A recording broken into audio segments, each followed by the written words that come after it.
È arrivato il tanto sospirato giorno di liberazione fiscale. Il weekend appena iniziato è il primo fine settimana liberi dalle tasse.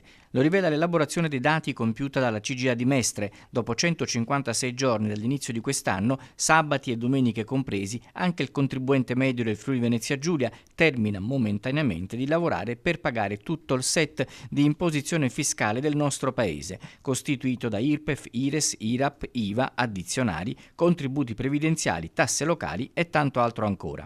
In teoria da questo fine settimana abbiamo terminato di pagare le tasse, che purtroppo non accennano a diminuire come vorremmo.